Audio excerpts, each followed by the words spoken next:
premières 24 heures de la course sont très intenses. C'est quasiment toujours une nuit blanche.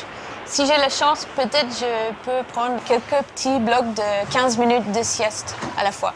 Mais avant, je vais dormir, je vais mettre plein d'alarmes pour que je réveille à tout changement avec mon bateau.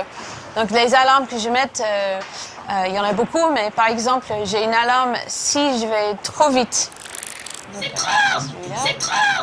trop. Après, j'ai une alarme aussi si je ne vais pas assez vite, parce que c'est une course quand même.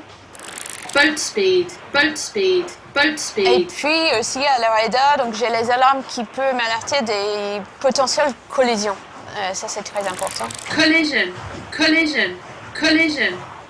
Et bien sûr, j'ai mon réveil, classique, sauf il y a une minuterie et je peux choisir combien de minutes je vais dormir. Du coup, là, je vais mettre un petit 15 minutes.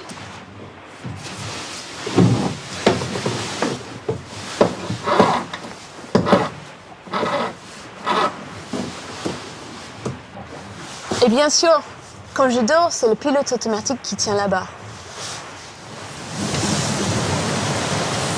Comme tout le monde, les skippers ont besoin de dormir. Et comme tout le monde, leur sommeil se décompose en différentes phases. On commence tous notre nuit par une phase de sommeil lent. Sommeil lent léger, puis lent profond. Pendant cette phase, notre cerveau tourne au ralenti. C'est une phase de sommeil réparateur, durant laquelle notre corps se régénère. Elle dure entre 70 et 90 minutes.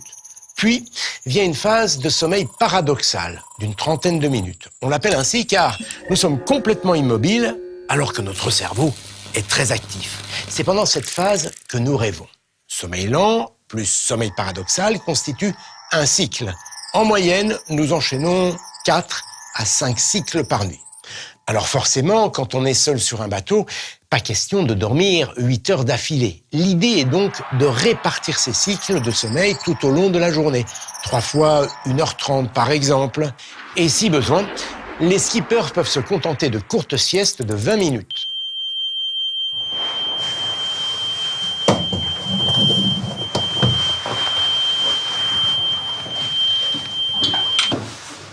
Ça m'oblige à me sortir du lit.